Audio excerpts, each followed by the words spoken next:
right on cue.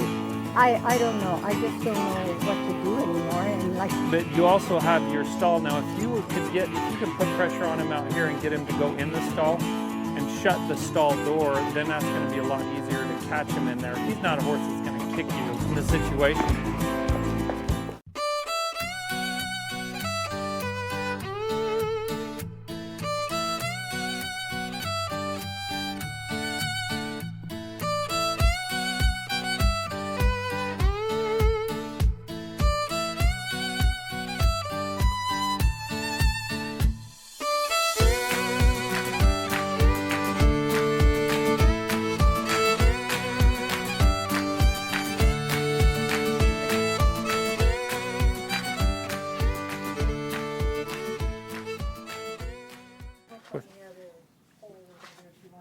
Oh, to hang this? Let's see, I might. Now he's wanting to use, okay, this is cool. So he's wanting to face up to me. So instead of driving him out like I did last time, let's see if I can get him to follow me out.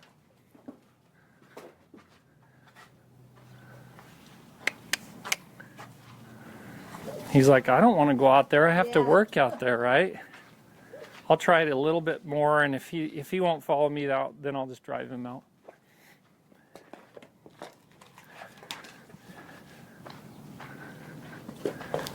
See, and he doesn't even want to come across that boundary there.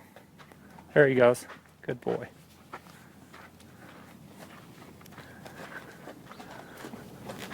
He's like, I know where the sweet spot is. It's right there. Horses are, especially a horse like him, all horses, I think, are very intelligent. I'm just going to drive him out. But him, I think he's a little bit higher level intelligence than the average.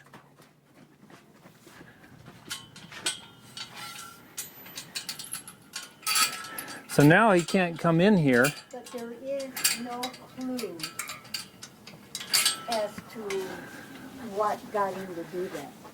Yeah, why did he start doing that? Is it possible that it's just that one day you turned him out? I mean, that's the only thing that's changed, right? Is that you turned him out without keeping him tied.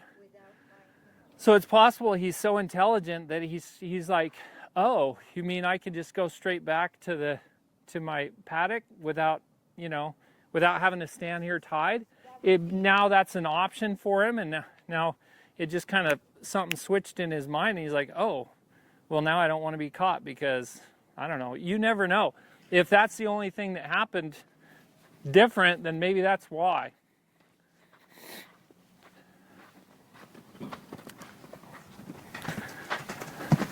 So now he's going to try to go back to his stall, but can't get in. So if I can come up and catch him over here and make it difficult for him to be over here, that's what I'm going to try to do.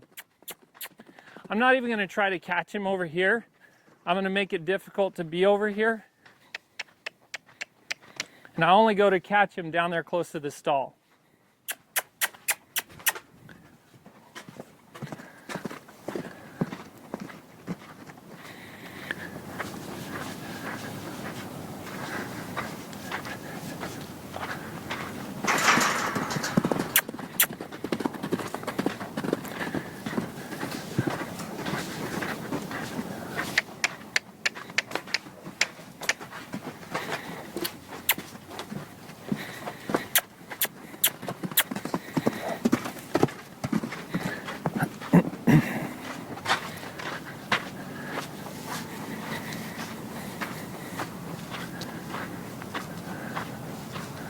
Give him a second to think about it. So I'm going to ease up to him. I'm not going to come too fast because I don't want him to think I want him to leave. If he gets a little bit bothered, I'm going to stop.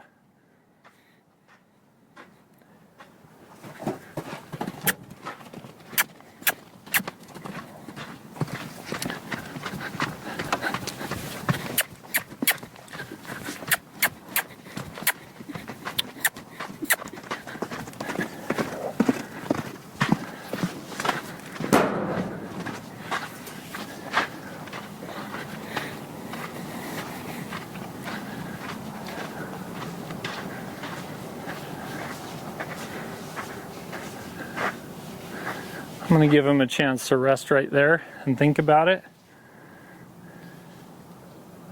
If I approach him too fast, I feel like he's just going to think that I want him to leave.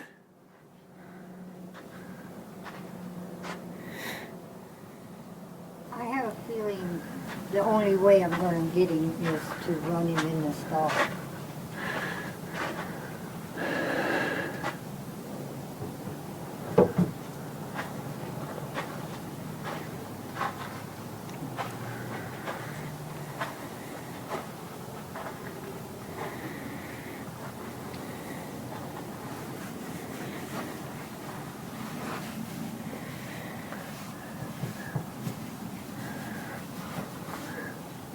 So he's obviously going to let me catch him here.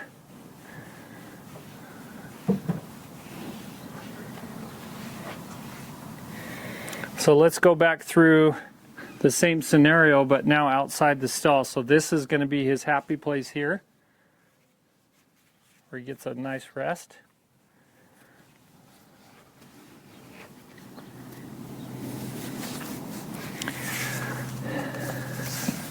You ever heard of mark training?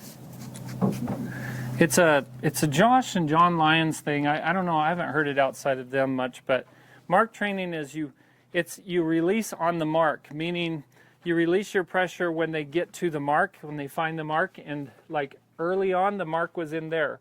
That's what I call his special place, the mark. Now the mark is going to be here, and eventually what I want to do is make the mark myself. So as long as he's with me, he gets to chill out. If he leaves me, then he has to work, right?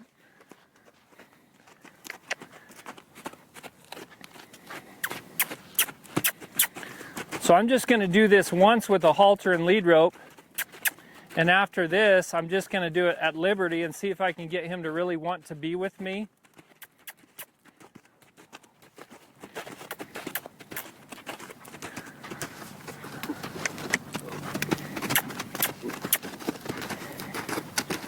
Maybe I'll go to the other, oh, sorry, buddy.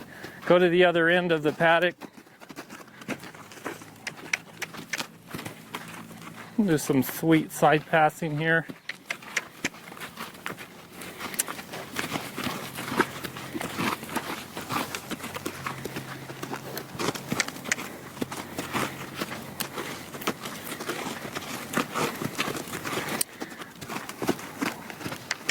Maybe work on the pass-through exercise through here.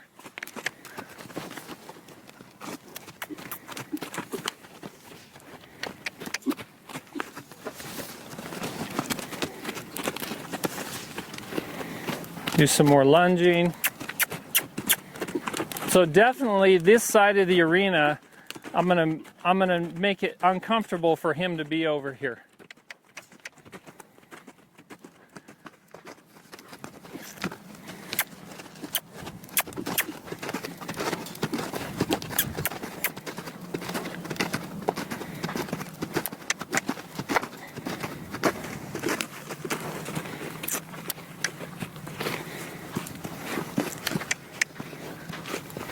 Back some circles.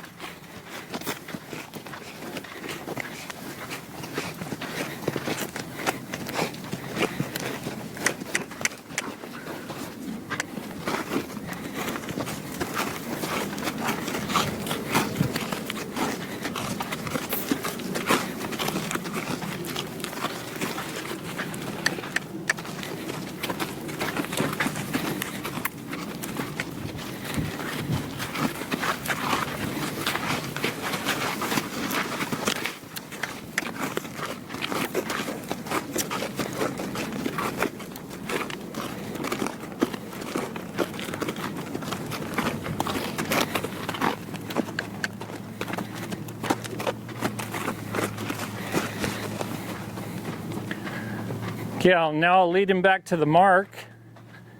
So we're close to the stall, but not in the stall.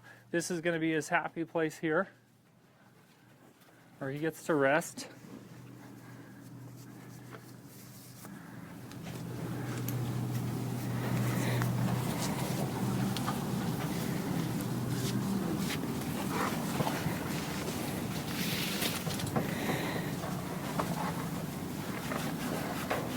I know I found a sweet spot right about here.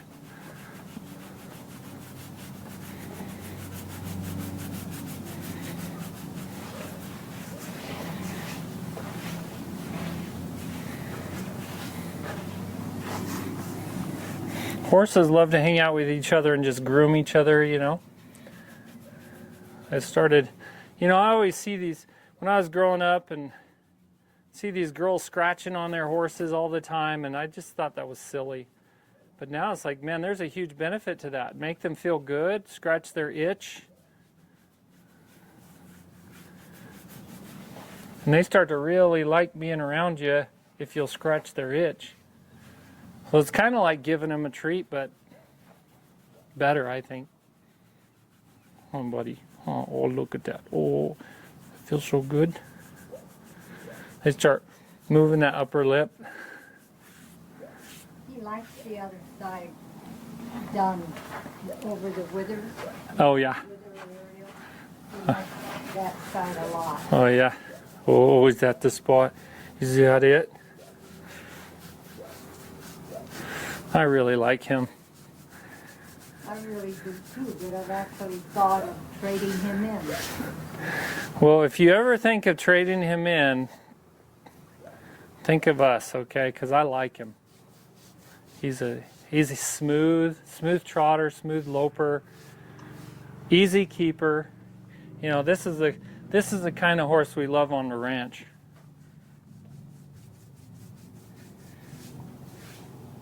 Be a nice little cow horse. He's got good feet. Yeah, and good feet. Yep. He's sure-footed, good feet, good-minded, intelligent. Okay, now what I'm going to do, I'll just leave him there. Let's just let him hang out.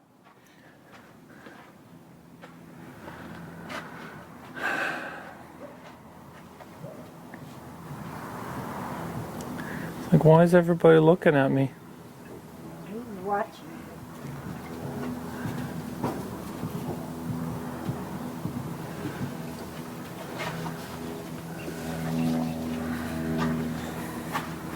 Okay, now let's see if I can get him to hook onto me and do a little liberty work. Just get him to follow me around. If he doesn't, so I'm going to put a little pressure on him, get him to follow me. If he doesn't follow me, I'm going to push him off until I can get him back over here, get him to follow me. So now I'm going to try to make myself the mark. He's leaving me. So I'll only get him to try to follow me on this side of this shed. That side I'm going to put pressure on him for now. Oh, he stopped.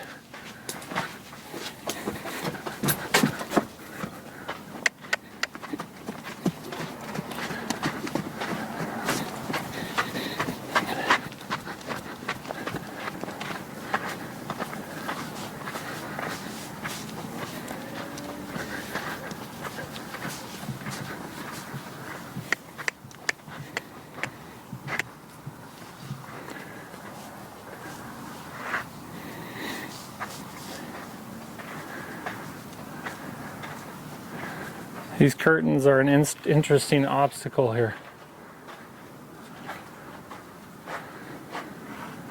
So he obviously likes it over here.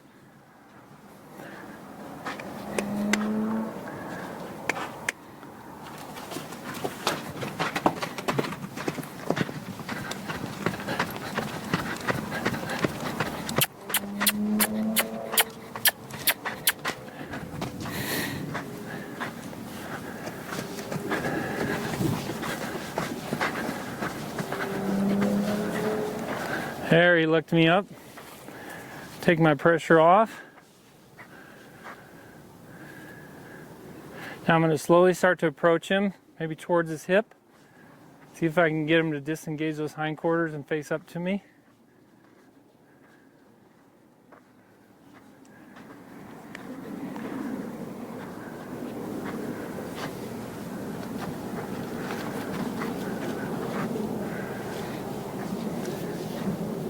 So if I start to lose his attention, I'm going to step out in front of him and try to gain it again. So I'm going towards the hip.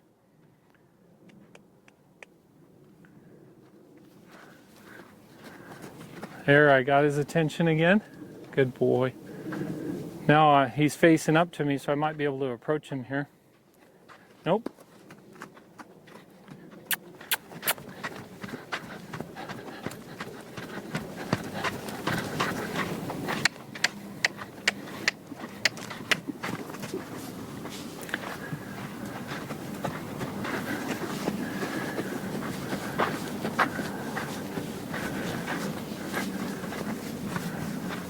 Good, he faced up to me again.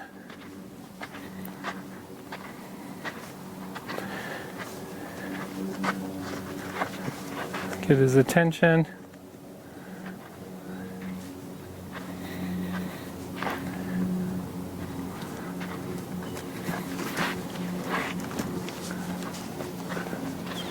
Got his attention again, now circle.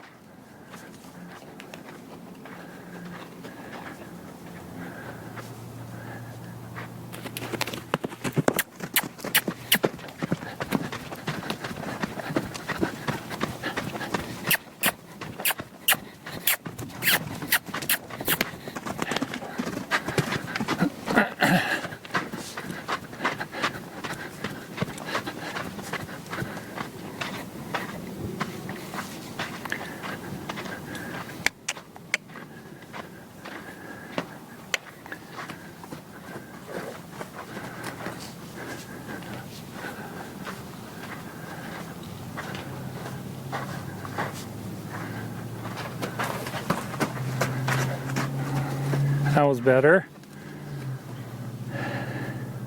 For some reason out here in the open, he just got this little tick where he's decided he doesn't want to be caught out here.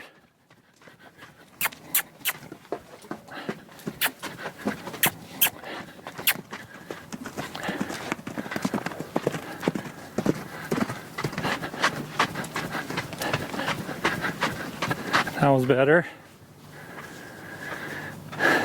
Now, this time, if he goes to the other side of that shed, if he looks me up, I'm gonna just go ahead and I'm gonna see if I can get him to connect with me and hook on. Whether it's down here or back over there, it doesn't matter to me. I'm gonna just try to get him to hook on and follow me.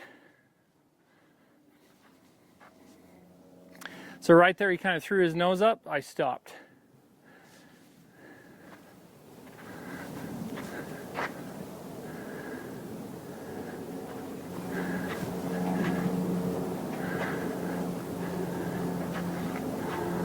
Good boy.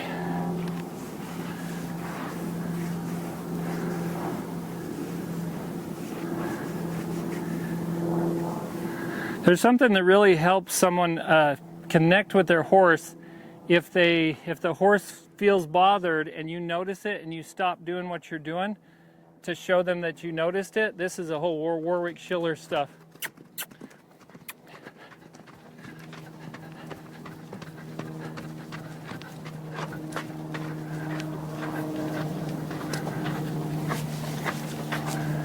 So if I can approach him out here, I'm going to do that.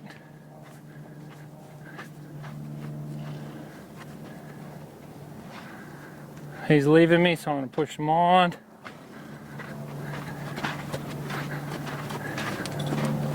Good boy. So as I was pushing him forward, I was also kind of looking at his hip.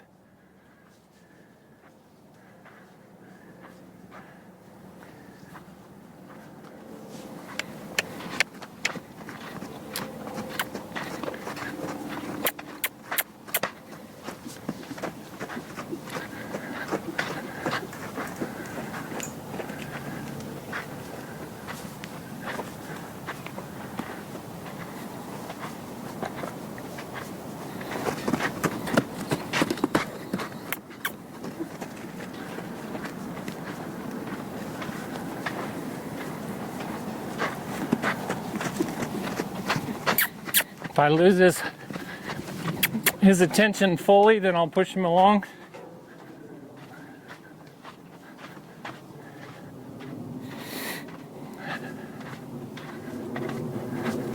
Oh.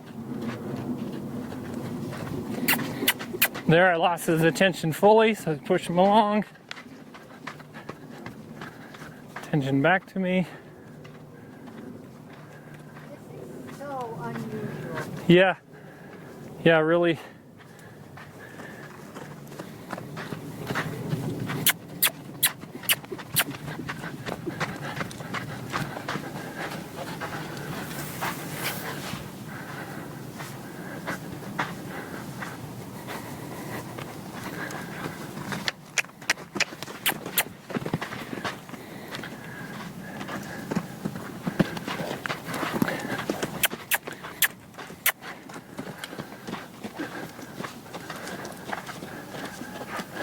Now he doesn't have to stay at this end right now, but if he leaves me on this end, I'm going to try to keep him on this end and put pressure on him.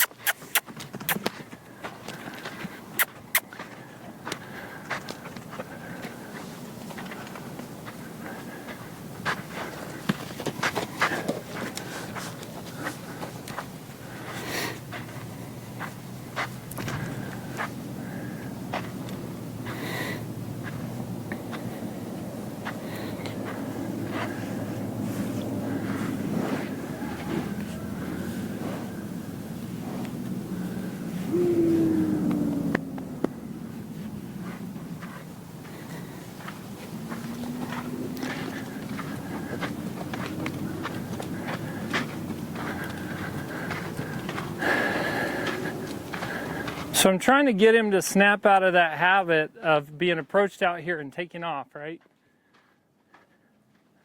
For whatever reason, he's decided he's just going to run when he gets approached out here in the open. So if we can, yeah. So let's see if we can try to snap that habit. Get him, if I can get him to follow me around all out here. Maybe we can get him to snap out of that habit.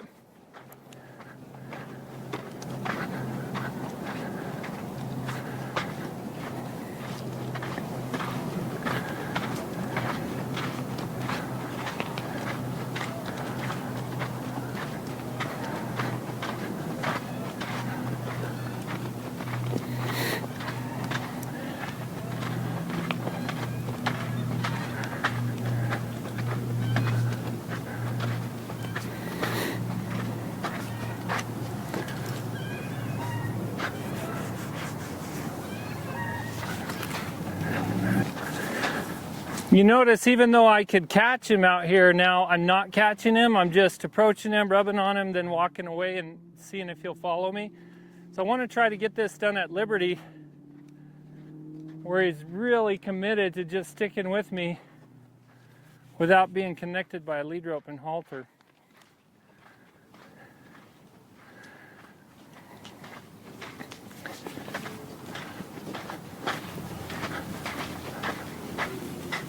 Thinking about leaving me there?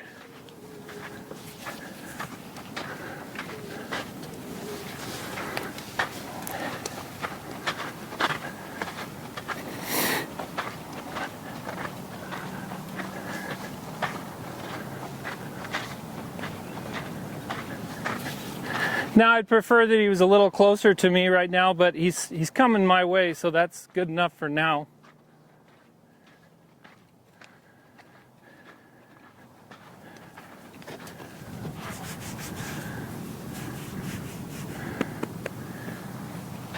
He's thinking, man, this is a pretty good deal. If I just walk and follow him around, I don't have to work very hard.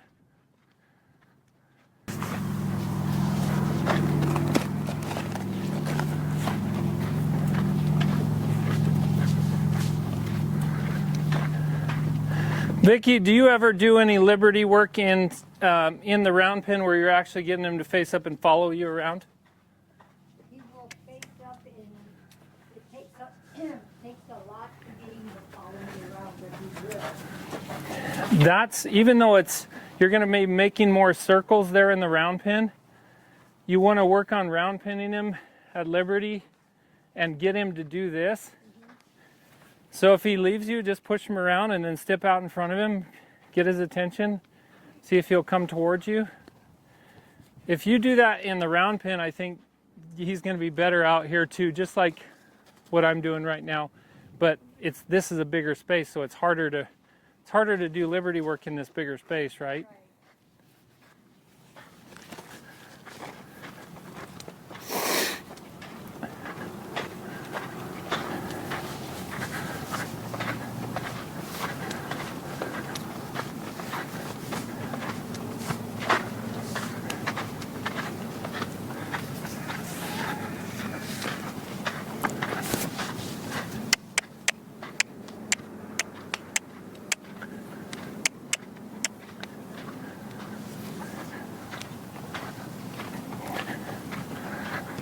So I added just a little pressure looking towards his hip to get him to come forward.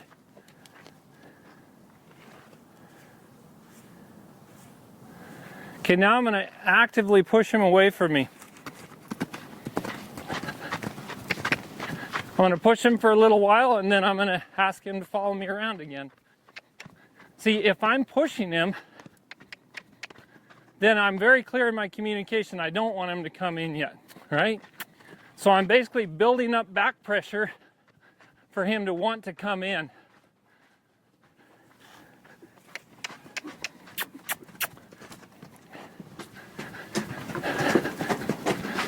You can do the same thing with your legs when you're riding a horse.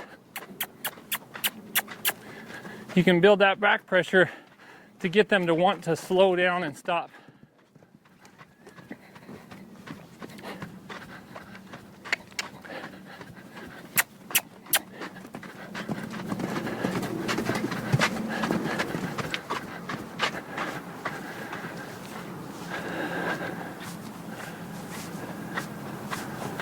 Okay, now let's see if I'll get him to come into me.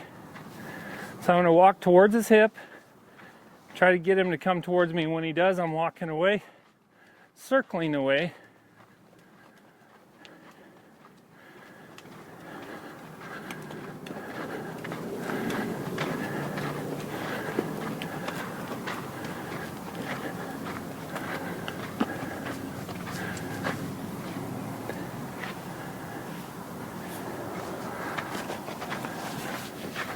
So I'm reinforcing the idea that if he follows me when I ask him to, he gets a big break.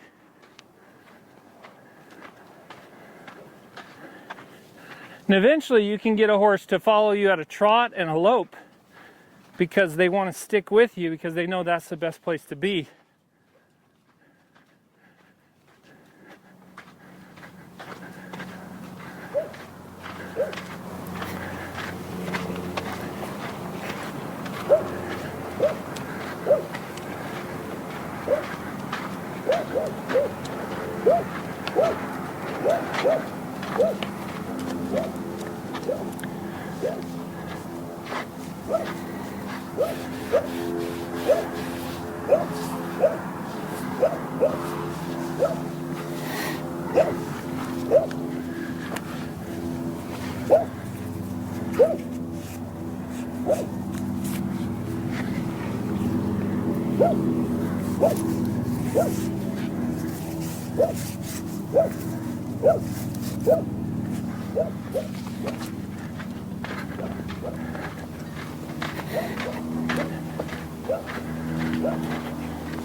Hey, now let's just assume you're going to go out and do something with him. So I'm going to take him out, just circle around. I'll come back, turn him loose, see if we can catch him again.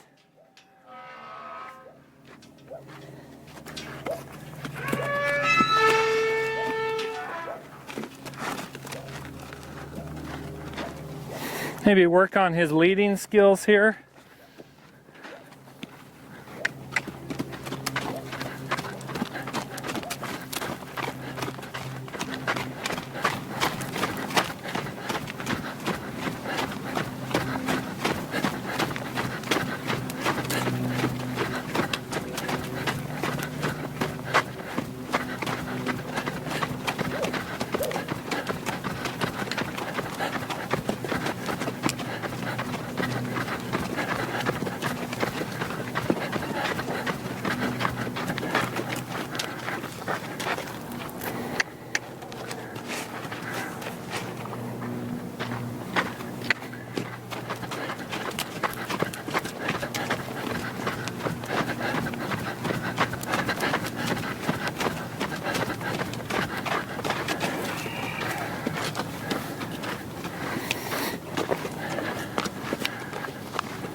trotting and stopping and backing. I do that with him when I You do that when what? when I untie him and I'm going to bring him back. Uh-huh. I make him follow me and he'll trot with me, and then I stop and I back up and I make him back up. That's awesome. So asking him to stick with you, to stop, back up, come forward whenever you do, is that excellent. That's good. Keeps him engaged with you.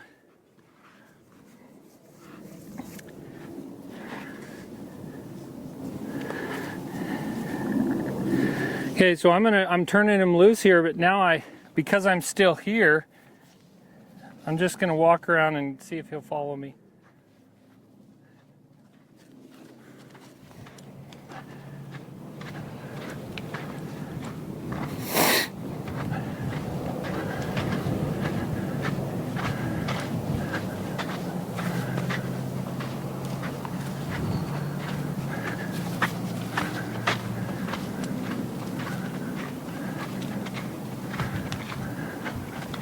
Again, I'd prefer if he were closer to me, but that would take probably a few more sessions to get him to where he'd just stick right with me, even at a jog.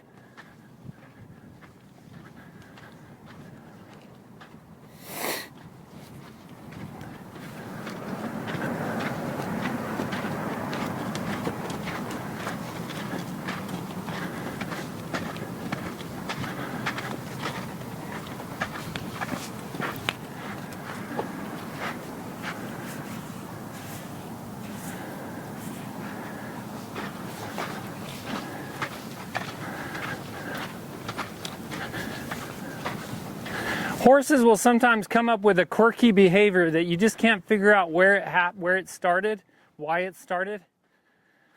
And it can be frustrating because it's something that they've never done before, and then all of a sudden it's quirky and it's something you have to correct, you know. And that's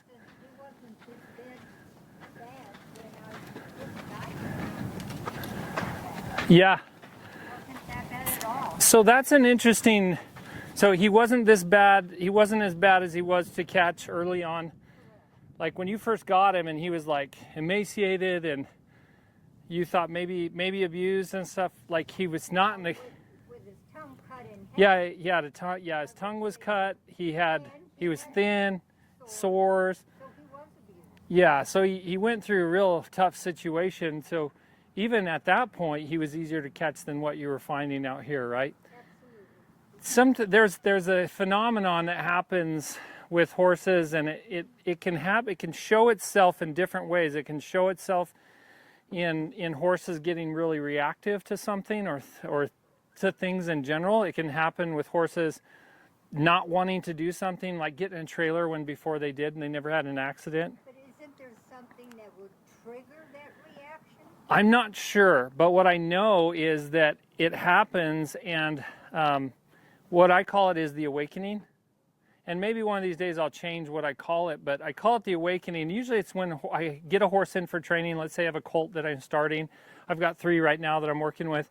And they might be going along really well, and all of a sudden they start getting real spooky out on the trail, or they start not wanting to be caught, or they start just having bad behavior in some way, or behavior that I wouldn't deem as being safe or whatever. And it's this quirkiness that tends to expose itself at certain times during the training process or the ownership process. You don't know where it comes from, but I call it the awakening, where they like the awakening when it comes to them being spooky to stuff. All of a sudden they start realizing there's a lot of stuff out here that could hurt me, right? Think about humans. Like over time, humans, you might be a 20, 30, 40-year-old female and never have fear at all riding horses. And then suddenly you hit like 42, 45, and all of a sudden you're scared to death of riding your horses. And it's like, where did that come from? Why? They didn't have an accident, nothing. But they start to realize that, something bad could really happen. And maybe they have children now, and maybe they're getting to a point almost having grandchildren or whatever it be. And they start to be concerned, and before they weren't concerned at all. And horses go through those stages as well. And I don't know, for whatever reason, he just had this little quirk that he just started doing, and he was going to keep doing it unless we kind of nipped it in the butt, right? And this behavior might come up again, but didn't ride this week uh-huh. because I couldn't get him. You didn't ride this week because you couldn't catch him. Yeah. So don't feel like he's winning by having to catch him in his stall. If that's where he wants to go to get a rest, and you catch him in there, and then do that, you know. But maybe you'll be able to catch him out here. And what I'm going to do is I'm actually going to send him away from me. Then I'm going to give you the halter and let you go catch him, and let's see what happens. Okay? The light bothers me more, but I wouldn't mind trying. Okay. Okay. So I'll go ahead and send him away. Not like harshly, but just tell him you don't have to follow me anymore. Okay.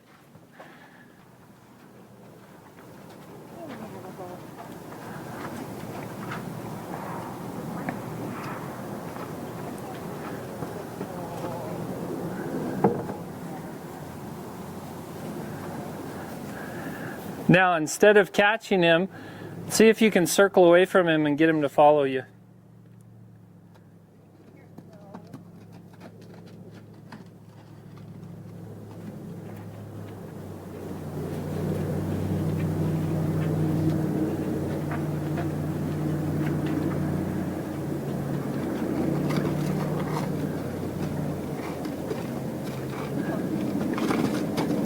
Yeah, so Okay, now look at his hip.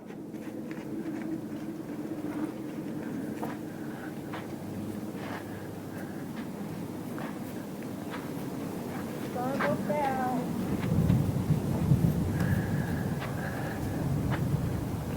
I don't mind if you just let him roll for a bit.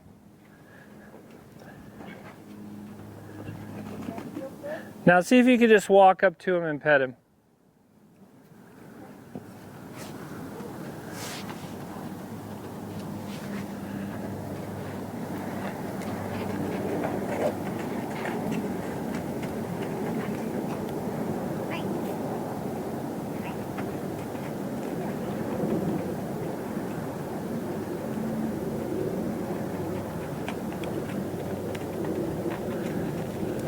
Okay, just stop there and let him rest. And now approach him kind of straight on.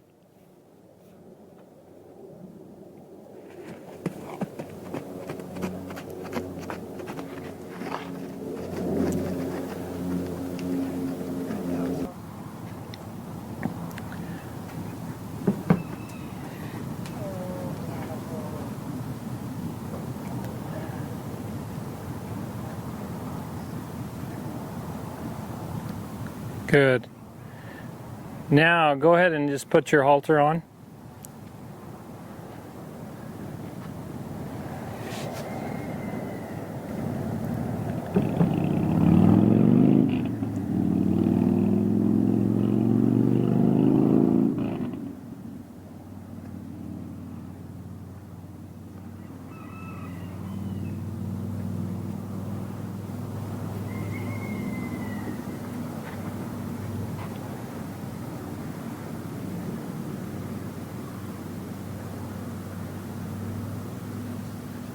Now, if you're okay with it, can you just lead him out here in a circle and then back to his stall, take him in his stall, and then turn him loose and rub on him in his stall?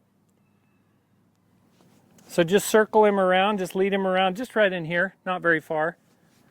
And then take him to his stall. You can turn him loose in his stall and rub on him.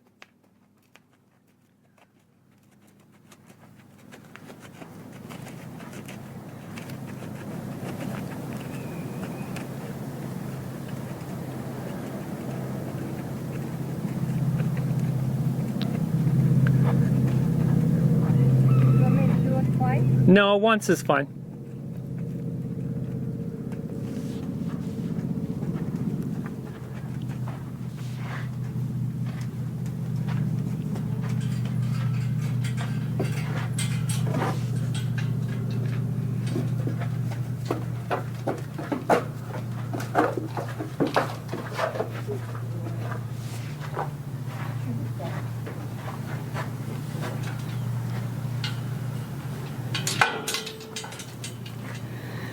See, this is Norm. I take it off, I pet him, he stays put until I say, okay. Okay. Good boy. Okay, Navajo. Okay, I think that's a good place to stop. So, definitely. I like your idea about bringing him in here, making this his sweet spot. Yeah. Petting him, and then letting him out. I like that idea. Yeah. That's I mean, okay. because I can't get him any other way out there. Yeah. But here, even with my vertigo, I can get him in here and pet him. Yeah. And I'm sure you've heard of the term or the phrase, got your number. Mm-hmm. He's got my number. So I think that's, honestly, from everything I've seen, I think obviously he did it to me too. But once he figured out he couldn't do it to me, then he stopped doing it. But then once you went and tried to have him follow you around out there, he's like, oh, I think I've got her number. So he started testing you. So that's why once you could catch him, I thought, let's just stop there on a good note. Mm-hmm. So yeah, he's very intelligent. I think he figured out that he can just mess with you out there and not get caught. So it's kind of a spoiled issue. But he was kind Being of spoiled. messing with everybody. With Yeah. Robin. Yeah, he did it with me. So I think the more people that he can figure out he can't do it to, the more likely he's going to do it less with you. Once your vertigo goes away, you can go back to your normal self and push him around a bit out there and get him to follow you. Do it in the round pen. Your round pen is 60 feet, right? About 60 feet. So it's a good size to still move him around and get him following you. Make sure that he's following you around. Check out my round pinning exercises if you get confused about what to do. But I like to push him around from the hip, then step out in front of him, parallel to his direction, get his attention, get him to look at me, and get him to come into me, and then follow me around. Go both directions, go to the left, go to the right. You can get him to do that in the round pen pretty easily after you catch him here. I think he'll be less apt to try to run away from you out here. He may still try it, Well, but when you've got a lot less space you have to run in there. Yeah. When he did run from me out here, it was so easy to catch him. I mean, all I had to do was go at his butt and turn around and face me. And then you catch I him. could walk right up to him and put a halter on him. But it wasn't very often that he would run from me. It's just been this week and a half that's been really bad. I've gone to the chiropractor 3 times for my vertigo. He's working on it. But I don't know how long it's going to stick around. But I'm going to try to do this for next week. And I'm going to do it before I go riding. But I'm going to see if I can go riding next Tuesday. Hopefully. Good. And even in here, even in this stall, think about this. You want him to catch you. Right. Even him facing up to you and you having to walk to him isn't good enough. What you want to try to get him to do is, as you approach him, he approaches you. Mm-hmm. Just like when you pick up on the rein. As I pick up on that rein, he goes towards that pressure instead of just yielding. Like he actually reaches for it, reaches for my hand as I reach for him. Right. So when you're trying to catch him, he should be trying to catch you. So you start to walk around and he's like, hey, hang on, I'm trying to catch you, right? So if you can flip that around and get him to catch you in the round pen, and even in here, this is a great place to do it. Just make sure that you get those hips to disengage and then walk in circles and get him to follow you around. Put pressure on him if he's not. And that's going to help. And then make this his sweet spot. And worst case, just open this up and let him come in here so you can catch him. That should help for now, and hopefully. Well, it will help. Yeah. It has helped me already just watching you work with him out there. The hard part was getting to him to be able to work out there. Yeah. That was the hard part. Yeah. So what do you think? Can you give us maybe one takeaway that you could take for the rest of your life? You could think, okay, this is something I learned today that I didn't realize before. Or maybe just a reminder that you weren't thinking about, something you weren't thinking about. I don't know, because there's been actually a lot of reminders lately. Yeah. And I don't know that one is any more important than the other. Yeah. They all deal with respect, having him respect me. Yeah. And because he's obviously why did not I afraid lose of it? you. Why did I lose it? And how did I lose it? Just from coming home, bringing him back here. I mean, what made that Yeah. big change? Hard to tell. It's just like It's just human like nature. kids. We tend to push Yeah, limits just of like things. like think about raising children and how, you know, you're doing the same thing, you're very consistent, and all of a sudden one day your child just decides they're not going to do that anymore, or they're going to refuse something, or they're going to cause an issue here or there. Horses are sentient beings. They have their own thought process, they have their own feelings, and so sometimes they just decide to do stuff. So we have to He did. yeah. And he did it for a week and a half. But But I think I can. I'm going to leave it open for him. Anyway, thank you for letting me come out here and do this. And thank you guys for joining House Calls with Luke with today, Vicki and Navajo. And if you have a horse that needs help, if you need help with your horse, make sure and contact us.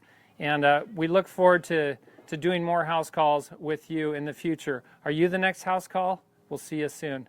Make sure, guys, to subscribe to this channel and hit the notification button so whenever we have a new house call with Luke, you can be notified right away. We'll talk to you soon.